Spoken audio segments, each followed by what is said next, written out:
आज मैं आपको दिखाऊंगा असली पत्थरबाज कौन है। इल्ज़ाम मुसलमानों पर लगाया जाता है। आर्टिफिशियल इंटेलिजेंस के द्वारा इमेज तैयार करके व्हाट्सएप यूनिवर्सिटी पे भेजी जाती हैं तस्वीर, जिसमें मुसलमान पथराव कर रहा होता है, पत्थरबाजी कर रहा होता है। एक सड़ा हुआ समाज मुसलमानों को दिन रात कहता है कि ये पत्थरबाज हैं, देश के गद्दार हैं, हमारी सेना हमारे जवानों पर पत्थरबाजी करने वाले देश के सबसे बड़े गद्दार हैं। आइए देश के सबसे बड़े गद्दार को दिखाते हैं हम आपको। ये जवान आप जो खून मिलत पर देख रहे हैं, जिसमें महिला कांस्टेबल, पुरुष कांस्टेबल, कई सारे अफसर जो घायल हुए हैं, ये शिमला की तस्वीर है। शिमला के संजौली में मस्जिद के खिलाफ ये शैतानी भीड़ जो सड़क पर उतरी थी, आतंक मचा रही थी पिछले कई दिनों से, और पुलिस ने ही छूट दी थी इनको। जब ये हिंसा पर उतारू हो गए, पुलिस को समझ में आया कि भैया इनको अब रोकना ही पड़ेगा। उसके बाद जब रोकना शुरू किया तो इनको ये हो गया भीड़ को कि अरे ये मोदी की भीड़ को कैसे रोक सकते हैं, ये मोदी की भीड़ को रोकने वाली है कौन, ये तो गुलाम है भाई हमारे, ये खाकी वर्दी वाले गुलाम हैं। और उसके बाद इस समुदाय ने, इस पूरी की पूरी जो हिंदुत्व वाली भीड़ आगे आई थी, इसने पथराव कर दिया। भारत के जवानों पर, वर्दी वालों पर पथराव कर दिया। तस्वीरों में आप देख चुके हैं कि कितनी बुरी हालत करी इन्होंने। कई पुलिस वाले बुरी तरह से घायल हुए, लेकिन अब इन पुलिस वालों की और सरकार की इतनी औकात नहीं होगी कि जिन्होंने पत्थरबाजी की उनके घर पर बिल्डोजर चलवाया जाए, उन पर कार्रवाई करवाई जाए। हो गई नहीं इतनी हिम्मत, क्योंकि इस बार पथराव करने वाला बहुसंख्यक समाज का है, हिंदू समाज से है, इसलिए प्रशासन पिट सकता है। हजरत मोहतरम, ज़ॉम्बीज़ की भीड़ कब बेकाबू हुई? हजरत, पुलिस ने बैरिकेड्स लगाए हुए थे ताकि प्रदर्शनकारी आगे ना बढ़े और हालात ना बिगड़े, लेकिन ये बेरोजगार मोदी की ज़ॉम्बीज़ भीड़ पूरी तरह से पागल हो चुकी थी। इसको पता था कि आज हमें कोई रोकेगा नहीं, इसको पता था कि हमें मोदी ने बेरोजगार रखा आज के दिन के लिए है और आज हमें ये काम कर देना है। बैरिकेड तोड़े और उसके बाद पिटाई शुरू हो गई इनकी। और अब शिमला की पुलिस को राइट विंग वाले गरिया रहे हैं। आइए देखते हैं दोस्तों, न्यूज़ 24 पर भी ये वीडियो मौजूद है और वही मैं आपके लिए सोर्स दिखाऊंगा। वही सोर्स है जिसमें आप देखिएगा कि ज़ॉम्बीज़ भीड़ चीख रही है, चिल्ला रही है और बैरिकेड तोड़ रही है।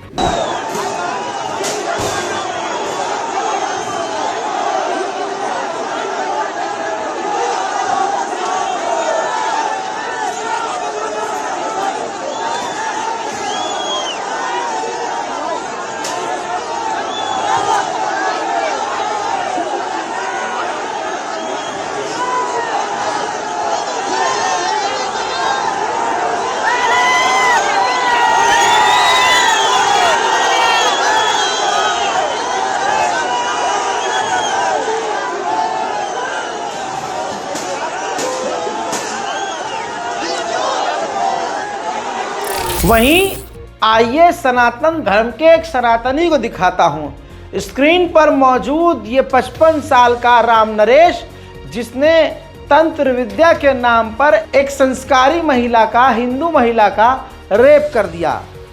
लखनऊ पुलिस ने तमाम इंक्वायरी करने के बाद इस राम नरेश को गिरफ्तार कर लिया है। भारत में दंगा फैलाने वाली मशीन ने एक और जहर फैलाया। पंचजन्या नाम का ये आतंकी anti Indian, anti secular page ने आर्टिफिशियल इंटेलिजेंस का इस्तेमाल करके फोटो जनरेट करी, जिसमें एक मुस्लिम व्यक्ति पत्थर ट्रैक पर रखकर खड़ा है और पीछे से ट्रेन आ रही है। और इसने खबर लिखी कि कानपुर ट्रेन षड्यंत्र मामले में ISIS पर साजिश का शक, कालिंदी एक्सप्रेस को पलटने की साजिश पर बड़ा खुलासा।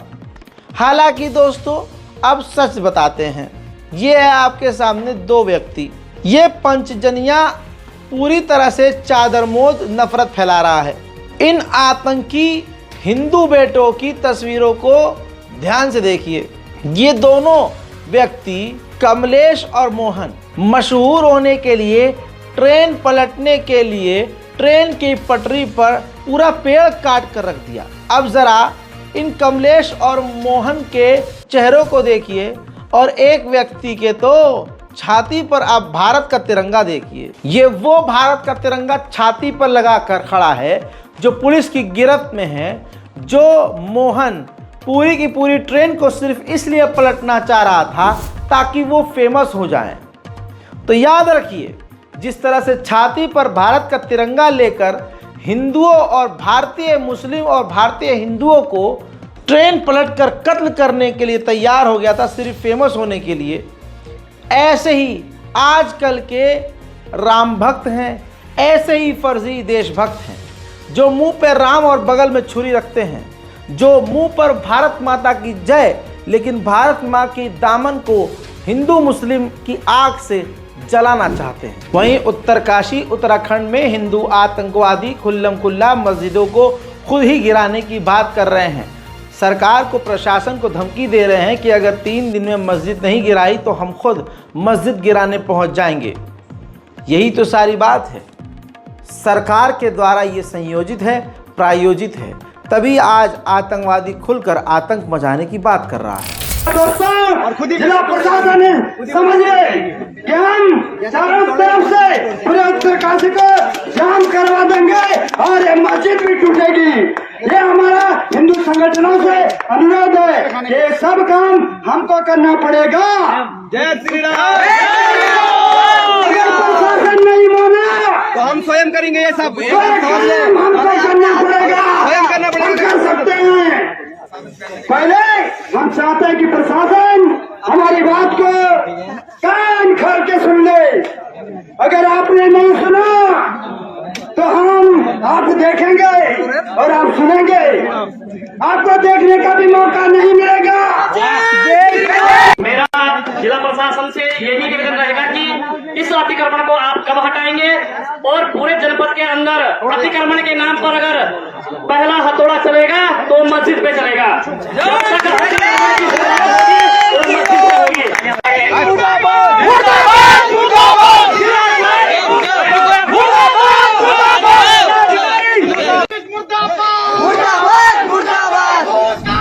भारत में कानून अब बराबर नहीं रह गया है। मुसलमान को दोयम दर्जे का नागरिक बना दिया गया है। सेम क्राइम अगर हिंदू करे तो सज़ा वहाँ पर दूसरी है, बल्कि यूँ कहूँ सज़ा ही नहीं है। लेकिन वही क्राइम अगर मुसलमान करे तो उसको ज़्यादा से ज़्यादा सज़ा है। एग्ज़ाम्पल के तौर पर ये एक बड़ी खबर आपके सामने कि 2 आलिम दीन, 2 मुस्लिम मौलवियों को मौलाना कलीम सिद्दीकी और मौलाना उमर गौतम समेत 16 लोगों को धर्म परिवर्तन के आरोप में अदालत ने दोषी ठहराया और उम्र कैद की सज़ा सुना दी। उम्र कैद की सज़ा सुना दी ये कहते हुए कि इन्होंने लोगों का ज़बरदस्ती धर्मांतरण करवाया। चलो ठीक है, अगर धर्मांतरण करवाया तो इन लोगों को आपने सजाए उम्र कैद दे दी। अब ये खुद अगली रिपोर्ट देखिए। द केरल स्टोरी असली ये है जैसी यूपी की बरेली फाइल्स। पंडित शंखदार ने 78 मुस्लिम लड़कियों को हिंदू बनाया, फिर प्रेमियों से शादी कराई। ये के शंखदार बरेली का 78 से 100 तक लड़कियों का कन्वर्जन करवा चुका है और मुस्लिम लड़कियों को हिंदू बनाकर हिंदू लड़कों से ब्याह करवा चुका है। तो अब आपकी स्क्रीन पर 2 खबरें हैं। एक में 2 मुस्लिम मौलानाओं को उम्र कैद सुना दी गई है ये कहते हुए कि इन्होंने हिंदुओं को मुस्लिम बनाया, और दूसरी तरफ एक पंडित है जिसकी तमाम खबर में डिटेल मौजूद है, प्रेस में इस बंदे की डिटेल मौजूद है, मीडिया में, कि इसने 78 से ज़्यादा मुस्लिम लड़कियों को हिंदू बनाया, उनकी शादी भी कराई। लेकिन एक तरफ ये पंडित हीरो है और वो मुसलमान क्रिमिनल है। समझ रहे हैं आप? हालांकि इस मामले में आलिम दीन ये दोनों जो हैं उनके वकील ने कहा है कि हम सुप्रीम कोर्ट का रुख करेंगे। आज 11 सितंबर 2024 को उत्तर प्रदेश की एटीएस कोर्ट में हज़रत मौलाना कलीम सिद्दीकी, उमर गौतम, सरफराज अली जाफरी, धीरज गोविंद जगताप, अरसलान, आदम भोपरिया बांधो और अन्य इनके अलावा 12 लोगों को 121A में आजीवन कारावास और 10,000 रुपये का जुर्माना, 123 में 10 वर्ष की सज़ा और 50,000 रुपये का जुर्माना और अन्य तमाम धाराओं में अपनी मैक्सिमम सज़ा उसमें सुनाई है। इसके अलावा जो 4 लोग थे जिन पे 121A और 123 नहीं था, उन तमाम लोगों को भी जज साहब ने उत्तर प्रदेश विधि विरुद्ध धर्म संपरिवर्तन प्रतिषेध अधिनियम यानी धर्मांतरण का जो कानून है उसके जो सेक्शन 5 है उसमें मैक्सिमम सज़ा देते हुए 10 वर्ष की सज़ा सुनाई है। इस फैसले के खिलाफ हम लोगों के पास अभी हाई कोर्ट का मौका है और हमें तमाम अदालतों से पूरी उम्मीद है कि इंशाअल्लाह अज़ीज़ हमारे साथ इंसाफ होगा। ये एक पूरा मुकदमा जो प्रिजम्पशन पे कायम हुआ था, इसमें हम तमाम वकीलों ने बहुत मेहनत और जांफिशानी के साथ 16 के 16 जितने मुल्जिमान हैं उन तमाम के वकीलों ने बहुत मेहनत के साथ इसमें अपना 100% दिया है, लेकिन जज साहब की तरफ से जो फैसला दिया गया है वो हम लोगों के लिए निराशाजनक है। और ये 264 पे अब आप ये जान लीजिए कि भारत में मुसलमानों को न्याय नहीं मिलेगा। लाइव एग्जाम्पल आपको दिखा चुका हूँ और इतनी अच्छे से आपको कोई समझाएगा भी नहीं। आइए अब मैं इसकी वजह भी आपको बताता हूँ। नीचे कमेंट में भैया अपनी राय कमेंट में ज़रूर लिखिएगा ताकि हमारी हिम्मत बढ़े। आइए मैं अब साबित भी कर रहा हूँ कि आखिर हमको न्याय क्यों नहीं मिल रहा है। विश्व हिंदू परिषद भारत का एक दंगाई संगठन है, आरएसएस जैसा मुसलमानों के मकानों को तोड़ने वाला। वायर की रिपोर्ट में है, विश्व हिंदू परिषद के द्वारा आयोजित एक मीटिंग में सुप्रीम कोर्ट और हाई कोर्ट के 30 जज शामिल हुए और जजों की मीटिंग, ये देखिए, विश्व हिंदू परिषद विधि परोक्षिता जजेस मीट, ध्यान से देखिए, यानी विश्व हिंदू परिषद वो संगठन जो संगठन गौ रक्षा के नाम पर मुसलमानों का नरसंहार कर रहा है। विश्व हिंदू परिषद वो संगठन जो मुसलमानों को चुन चुन कर मार रहा है। विश्व हिंदू परिषद वो संगठन जो मुसलमानों के खिलाफ आए दिन सड़कों पर रैली करता है। विश्व हिंदू परिषद वो संगठन जो मुसलमानों का बाइकआउट करने की बात करता है। विश्व हिंदू परिषद वो संगठन जो उन हिंदुओं के सपोर्ट में उतरता है जो रेप के आरोप में जेल में जाते हैं। विश्व हिंदू परिषद, चलिए बहुत ज़्यादा हो गया, इतना ही काफ़ी है, आप समझ सकते हैं विश्व हिंदू क्या है। उस खतरनाक विश्व हिंदू परिषद जिस संगठन को बैन होना चाहिए, हमारे 30 से 33 जज उसमें एज अ हीरो जाते हैं। अब आपको समझ में आ गया क्यों हमको इंसाफ नहीं मिल रहा है और हमको क्यों इंसाफ नहीं मिलेगा। खेल बहुत बड़ा है दोस्तों, हमारी सोच से भी ज़्यादा बड़ा।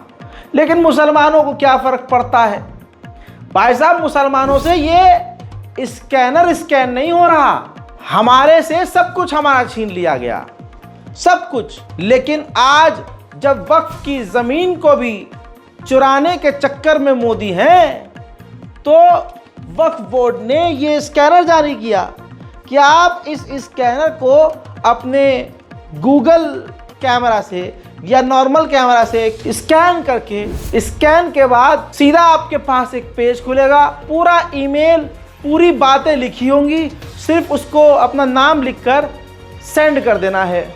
जब आप सेंड कर देंगे तो यानी वक्फ बोर्ड और गवर्नमेंट के पास आपकी मेल चली जाएगी, आपका ख़त चला जाएगा कि भाई मैं इसके ख़िलाफ़ हूँ। वक्फ बोर्ड के कानून को नहीं बदला जाएगा और अल्लाह के राह में दी हुई ज़मीन में और प्रॉपर्टी में मोदी की कोई उंगली नहीं होगी। लेकिन जब मुसलमान ये सिर्फ इतना सा काम नहीं कर पा रहा है तो अपने आप को बचाएगा घंटा। माजरत के साथ इस लैंग्वेज के लिए, लेकिन दिल बड़ा दुखा हुआ है, पूरा फ्रस्ट्रेट हो चुका हूं मैं। मतलब आप लोगों के लिए बोल बोल कर हम जेल जाएं, आपको समझाते समझाते हम अपने ऊपर केस लें, आपको समझाते समझाते हम जिंदगी और मौत के बीच में अटक जाएं और आपसे एक स्कैन न हो। अपने आप को ये मत कहिएगा कि हम हुजूर के ज़माने में होते तो अल्लाह की राह में कुर्बान हो जाते, या अल्लाह के घर को बचाने के लिए अपने फ़ोन से एक स्कैनर स्कैन नहीं हो रहा है, एक ईमेल नहीं कर पा रहे हो। उलमाए दीन को 5 टाइम नमाज में ऐलान करना पड़ रहा है भाई, स्टॉल लगाने पड़ रहे हैं मस्जिदों के बाहर ही, भाई मेहरबानी करके स्कैन करके मेल कर दो। अल्लाह के घर को बचाने के लिए मुसलमानों को बोलना पड़ रहा है कि बचाओ। शर्म से डूब मरना चाहिए। सिर्फ एक दिन बचा है हमारे पास, स्कैन कीजिए इस स्कैनर को और वक्फ बोर्ड अमेंडमेंट बिल पर लात मारो अगर तुम सच में मुसलमान। अब आइए खबर को आगे बढ़ाते हैं। विश्व हिंदू परिषद के मीटिंग में कितने लोग शामिल? 33 से ज़्यादा जज। उसमें यह जज भी शामिल है जिसने कर्नाटक के अंदर हिजाब बैन को कंटिन्यू किया कि भाई हाँ हिजाब बैन होना चाहिए। ये हेमंत गुप्ता जज विश्व हिंदू परिषद की मीटिंग में शामिल था। अब बताइए मुसलमानों को इंसाफ कहां से मिलेगा? अब समझिए दोस्तों, न्यायाधीश से ऊपर तो कोई नहीं है ना? जो सबसे बड़ा हमारा जज है देश का, जस्टिस DY चंद्रचूड़। मोदी जी अब उनको गोद में खिला रहे हैं और खुद भी उनकी गोद में जा रहे हैं। एक प्रधानमंत्री का CGI से इतनी कुर्बत, इतनी करीबी, घंटी बजा रही है। तस्वीर आपके सामने।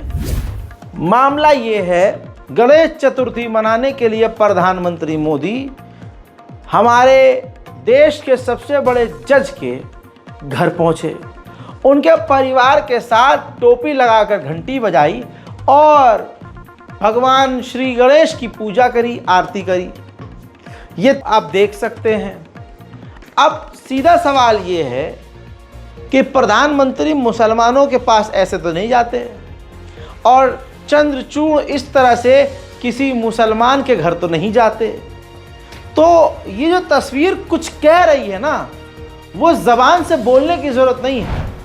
आप खेल नहीं समझ रहे। जब देश का सबसे बड़ा जज प्रधानमंत्री के इतने करीब है तो प्रधानमंत्री कोई भी काम उनसे बड़े आराम से निकलवा ही सकते हैं। बस इतना ही कहना था, आगे बोलूँगा तो विवाद हो जाएगा। वहीं मेरे दोस्तों, आपको अमरोहा का ये प्रिंसिपल याद होगा। इस प्रिंसिपल ने 5 साल के बच्चे को ये कहा कि यह आतंकवादी है, तुम मुसलमान हो और तुम हिंदुओं को मुस्लिम बना दोगे, हमारे मंदिर तोड़ दोगे। 5 साल के बच्चे को आतंकवादी कहने वाला ये खुद कुत्ते का बच्चा आखिर में क्या करता है? बीजेपी ज्वाइन कर लेता है। जैसे ही इसको पता चलता है कि इसके पिछवाड़े पे क्रांति लिखने वाले हैं और इसके खिलाफ सोशल मीडिया पर आवाज़ उठ चुकी है, इसने तुरंत कूड़ेदान में छलांग लगा दी कि अब तो यहाँ सारे ही गंदे हैं, अब कूड़ेदान में हाथ कौन डालेगा। एग्जाम्पल देखिए कितना बेहतरीन दिया है मैंने। समझिए, कूड़ेदान में जब एक कूड़ा जाएगा तो कूड़ेदान में पड़े हुए कूड़े को चिंता ही नहीं होगी। साफ जगह पर एक गंदी चीज़ पड़ी हो तो कोई भी आकर उसको हटा देगा, भाई यार इतनी साफ सी जगह में ये इतना गंदा कैसे पड़ा है, हटा दिया। लेकिन अगर वही गंदगी खुद उठकर डस्टबिन में कूड़ेदान में गिर जाए तो वहाँ सब कूड़ा ही कूड़ा है और कूड़ेदान में हाथ कोई डालता नहीं। तो भाई साहब, इस प्रिंसिपल ने जिसने 5 साल के मुस्लिम बच्चों को आतंकवादी कह दिया, उस बंदे ने आज बीजेपी ज्वाइन कर ली, बीजेपी के डस्टबिन में चला गया। अब कोई मुझे हाथ नहीं लगा सकता। अब समझ रहे हैं क्या हो रहा है? बड़े से बड़ा क्रिमिनल हो, बीजेपी ज्वाइन कर ले, सारे दाग धुल जाएंगे। बीजेपी के तमाम नेता जहरीले बयान दे रहे हैं। पता नहीं यूएन को सुनाई क्यों नहीं दे रहा है, पता नहीं ह्यूमन राइट को सुनाई क्यों नहीं दे रहा है। अब गिरिराज का गिरा हुआ बयान सुनिए। अब नाम में ही गिरी हुई राज हो तो बात तो गिरी हुई होगी ही। बौखलाए हुए इस बीजेपी के इस्लामोफोबिक नेता ने कहा कि देश में जितनी भी अवैध मस्जिदें और मदरसे हैं उन्हें भी ढा देना चाहिए। जहां जहां हिंदू आबादी है वहां मुस्लिमों को बसाने की साजिश चल रही है। बेतुका बयान देने के लिए इनको इंटरनेशनल अवार्ड मिलना चाहिए हजरात। आज जो सड़कों पर मुसलमानों के नरसंहार के लिए चीख रहे हैं हिंदू, जिनको देखकर अफसोस होता है, वो स्पॉन्सर किसने किए हैं? ऐसे ही गिरिराज जैसे नेताओं ने, ऐसे ही मोदी जी ने, ऐसे ही माननीय योगी जी ने। योगी जी का तो क्या ही कहना, जातिवाद जाति देखकर हो रहा है भाई साहब। यादव है कर दो एनकाउंटर, ठाकुर है रे हाथ तक मत लगाना। हजरात, यूपी के ललितपुर में ठाकुर समुदाय के दबंग गुंडों ने कुर्मी समुदाय के घर के अंदर घुसकर एक कुर्मी व्यक्ति को जिंदा जला दिया। अब ऐसे ठाकुर नामी गुंडों पर न बुलडोजर चलेगा, बाबा जी का बुलडोजर जो है पुचुक जाएगा, डीजल खत्म हो जाएगा और बुलडोजर पागल हो जाएगा। तो ठाकुर समाज के गुंडों के घर बाबा जी का बुलडोजर न चलेगा, न गिरफ्तारी होगी, न इनका एनकाउंटर होगा। एनकाउंटर के लिए मुसलमान और यादव हैं, इन लोगों का एनकाउंटर होना है। देखिए, ललितपुर से है, जहां युवक पर पेट्रोल डालकर जिंदा जलाया है। पैसे के लेन देन को लेकर दबंगों ने घर में तांडव मचाया है। ट्रैक्टर सहित घर गृहस्थी का सामान तहस नहस किया गया है। गंभीर हालत में युवक को झांसी मेडिकल के लिए रेफर किया गया है। एसपी के आदेश के बाद नाराहट पुलिस ने मुकदमा लिखा है। 7 नामजद समेत 3 अज्ञात के खिलाफ मुकदमा लिखा गया है। ललितपुर के नाराहट थाना क्षेत्र के गौना गांव का ये पूरा मामला बताया जा रहा है। एसपी के आदेश के बाद नाराहट पुलिस ने इस मामले में मुकदमा लिखा है। तो 7 के खिलाफ मुकदमा लिखा गया है। गंभीर हालत में युवक को झांसी मेडिकल कॉलेज में भर्ती कराया गया है, जहां इलाज जारी है। तो एसपी के आदेश के बाद पुलिस ने इस मामले में मुकदमा लिखा है। अब आगे की कार्रवाई पुलिस द्वारा की जा रही है। सुन लिया, मेन स्ट्रीम मीडिया ही बता रहा है, लेकिन बुलडोजर बाबा जी का नहीं चलेगा, क्योंकि बाबा जी की जाति के ही ये गुंडे हैं। तो समझ रहे हो, जातिवाद दिमाग में भरा हुआ है और अगला इंसान इस चीज के भरम में है कि बुलडोजर चलाने के लिए दिमाग और दिल दोनों चाहिए। दिमाग और दिल जो है आपके पास वो जहरीला है, नफरत वाला है। उधर मोहब्बत की दुकान में लग गई आग।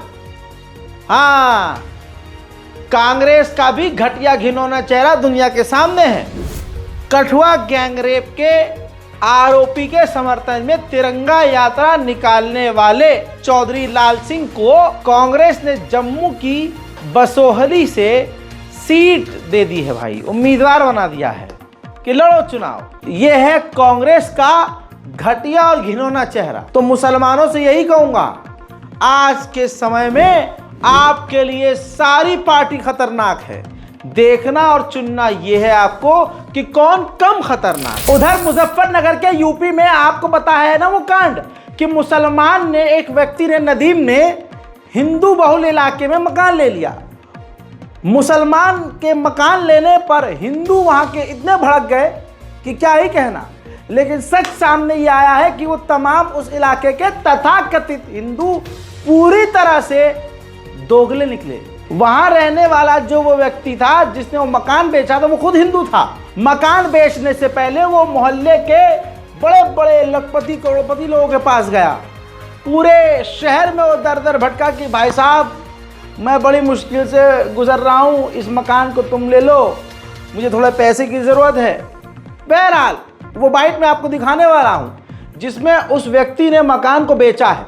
वो साफ तौर से कह रहा है कि ये तमाम लोगों के पास में गया, सबने ये तक कह दिया कि वहाँ पर मकान लेना बेकार है, वो इलाका पूरा पूरा नीची जात वालों का है, वहाँ कौन रहेगा जाके।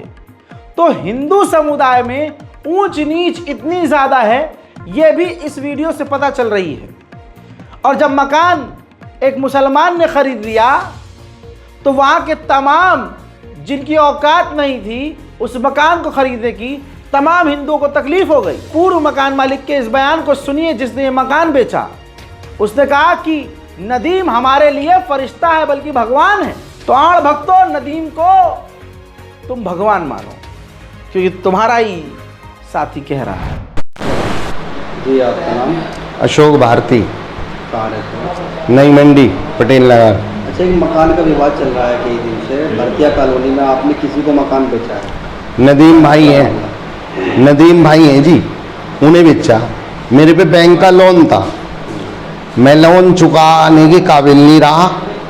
मुझे अपने कारोबार में बहुत दिक्कत चल रही थी, काम मैंने छोड़ दिया। उसके बावजूद मेरे पे बैंक का लोन था, बैंक का मेरे पे प्रेशर आ रहा था। मैंने 5 साल से मैं बेचना काट रखा था। हजारों आदमी आए वहाँ देखने, जो भी आया था वो छुटता यूँ कहता है यहाँ तो दलित लोग रहे, यहाँ तो वाल्मीकि है, यहाँ तो चमार है, यहाँ तो भंगी है, यहाँ नहीं लेने के हम।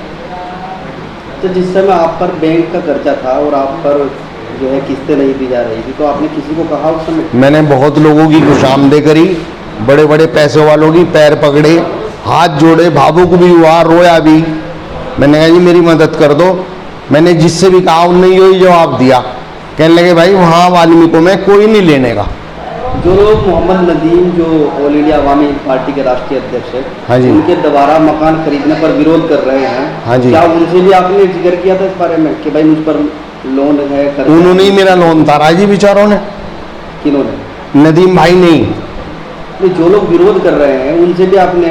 उन्हें सबको पता था जी। वे तो ऐसा था जी, कोठी की चाबी हमारे पे थी, जब भी किसी का फोन आवे था हम पहुंच जाते चाबी लेके। और बहुत से आदमी बगैर फोन करे हमें वहां पहुंच जाते, तो उन्हें ये लोग नू कहते थे कि उसका मकान न लियो।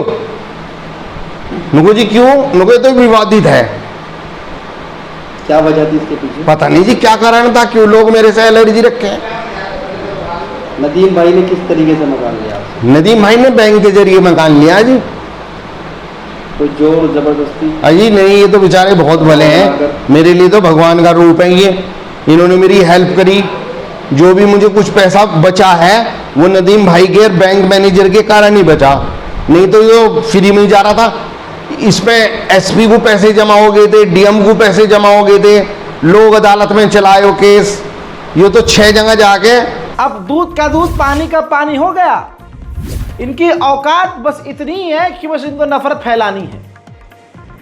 यह चड्डी गैंग पूरे देश में नफरत, बेरोजगार है ना ससुरे, काम धंधा ही नहीं, सारा दिन बैठ के सोच रहे अब क्या करें, अब कैसे मुसलमान को परेशान करें, अच्छा फेमस कैसे हों। आसान तरीका यही है। अब जिस नदीम ने मकान खरीदा उनका भी बयान सुनिए। भरतिया कॉलोनी में एक मकान को लेकर विवाद चल रहा है कि यहाँ मुस्लिम ने मकान लिया है, आपने वो मकान खरीदा है, क्या है पूरा मामला? देखिए, मैं मकान के लिए बेच करता हूँ, पुराने मकान खरीदता हूँ और उन्हें रिपेयरिंग करा के उन्हें थोड़े उच्च रेट पर बेच देता हूँ। सेल परचेज का काम है मेरा। तो ये नमाज का और इस तरीके से कि भाई यहाँ पर कार्यालय बनाया जा रहा था, तो इसको लेकर क्यों विवाद हुआ, क्या वजह थी? देखिए, जो कुछ शरारती तत्व हैं, केवल ये उनकी मन घड़त बातें हैं कि वहाँ पे नमाज पढ़ाई जा रही है और वहाँ पे मुस्लिम लोग रह रहे हैं, 30 आदमी रह रहे हैं, 35 आदमी रह रहे हैं, 70 आदमियों ने नमाज पढ़ी है। ये सर बिल्कुल सरासर झूठ है, ऐसा कुछ भी नहीं हुआ। जिस दिन की ये घटना बता रहे हैं उस दिन जुमे का दिन था, फ्राइडे था, और जुमे की जो नमाज है मुस्लिम रीति रिवाज के अनुसार उसे घर पे कोई भी नहीं पढ़ सकता, वो केवल मस्जिद में ही होती है। तो ये तो सवाल ही नहीं उठता कि वहाँ पे 70 आदमियों ने नमाज पढ़ी है। तो जिस व्यक्ति से आपने मकान खरीदा है वो किस समाज से? देखिए, जिस आदमी से मैंने मकान खरीदा है वो ये मकान बैंक में रखा हुआ था, बंधक था, और उस आदमी की आर्थिक स्थिति बहुत ज़्यादा खराब थी। वो व्यक्ति वाल्मीकि समाज से है और उस व्यक्ति ने मुझे बैंक के द्वारा दिलाया है, मकान दिलाया है। अच्छा, जो मकान का मालिक था उन्हें कोई एतराज़ नहीं है, तो मोहल्ले वालों को एतराज़ कैसे हुआ? देखिए, मोहल्ले वालों को ऐतराज़ नहीं है, जैसे कि हर समाज में होते हैं, कुछ वैसे ही लोग होते हैं जो हर वक्त ये रहते हैं कि कहीं से हमारे 2 पैसे हमारे हाथ लग जाएं। केवल वही लोग इस चीज़ के खिलाफ धरना प्रदर्शन कर रहे हैं, सही व्यक्ति एक भी नहीं है उसमें। सद्भावना जो आपका गठबंधन का नाम दिया है आपने, सद्भावना 4 पार्टियों का गठबंधन है, तो उसका कार्यालय वहाँ पर बनाया जा रहा था, तो सद्भावना का मिशन क्या है, क्या उद्देश्य है? देखिए, मेरी पार्टी आवाम हिंद पार्टी है जिसका मैं राष्ट्रीय अध्यक्ष हूँ, और इससे अलग 3 पार्टियाँ और हैं। ये 4 पार्टियों का गठबंधन है और उसका नाम सद्भावना मंच दिया गया है। इस सद्भावना मंच का जो काम है हिंदू मुस्लिम एकता है, पिछड़े अति पिछड़े और शोषित वर्गों को न्याय दिलाने का काम इसका है, और इसी पर यह काम करता है सद्भावना मंच। सद्भावना मंच में 2 राष्ट्रीय अध्यक्ष मुस्लिम हैं और 2 हिंदू। क्लियर हो गया। मुसलमान का पैसा, मुसलमान का मकान, इन्वेस्ट करने वाला मुसलमान, घर में रहने वाला मुसलमान, और नमाज घर के अंदर पढ़े तो कुत्तों की फट जाएगा। अजय डरिए, आप उत्तर प्रदेश में हैं बाबूजी। कहने वाले ने लंबी लंबी फेंकी थी कि भाइयों बहनों उत्तर प्रदेश में गुंडा माफिया खत्म हो गए हैं। रात को 12 बजे 16 साल की लड़की स्कूटी पे बैठ के सोना लाद के रात को निकल सकती है। अजी कद्दू सोना लाद के लीजिए। दिल्ली कानपुर हाईवे पर सरकटी लाश लड़की की मिली, वो भी पूरी नेक्ड, पूरी नंगी, हाथ टूटा हुआ, दांत टूटे हुए, रेप के बाद बलात्कार करके फेंकने की आशंका। लाश पहचान में ना आए तो सर काट के गायब कर दिया। इस खबर से अब आप अपने दिल पर हाथ रख के बताइए कि बाबा सच्चे हैं कि झूठे। आप दिल पर हाथ रख के बताइए आदित्यनाथ जी सच्चे हैं कि झूठे।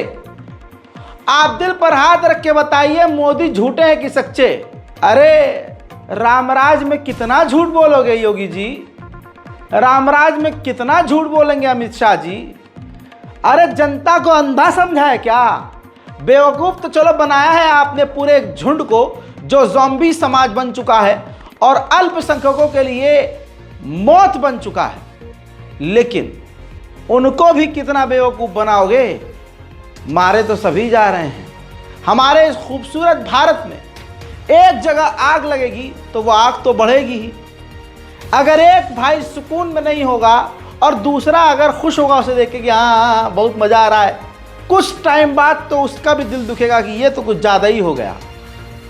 देखिए दुनिया में कोई ऐसा मनुष्य नहीं है जो क़यामत तक जिंदा रहे।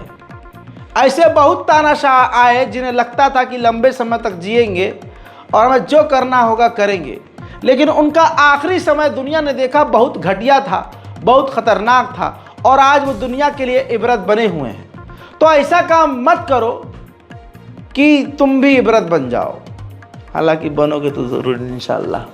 बहरहाल आगे बढ़ते हैं। हजरात मोहतरम, ये बहुसंख्यक समाज लगातार सोशल मीडिया पर मुसलमानों को टारगेट करता है, लेकिन अक्सर जो ये वीडियो और ख़बर फ़ोटो शेयर करते हैं उसमें ये नाम बदल देते हैं। होता हिंदू है अपराधी लेकिन मुसलमान कर देते हैं। मैं आपके साथ एक स्क्रीन रिकॉर्डिंग शेयर कर रहा हूँ, ज़रा ध्यान से देखिए। इसमें ये लवणेश्वर बाबा बनारस ये लिखता है कि मोहम्मद तुफैल अपने प्राइवेट पार्ट को औरतों को दिखा रहा था ट्रेन के अंदर और एक महिला ने पकड़ लिया और फिर उसको बजा दिया। इस वीडियो पर 1.2 मिलियन व्यूज़ हैं, यानी 12 लाख लोगों ने देख लिया। ये फेक न्यूज़ 12 लाख लोगों ने देख ली।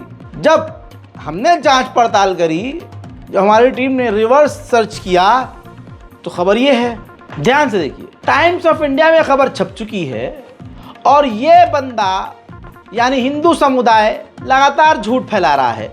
मुंबई का ये बंदा है, 29 साल का ये बंदा है जो नाला सुपारों में रहता है, गिरफ्तार हो चुका था।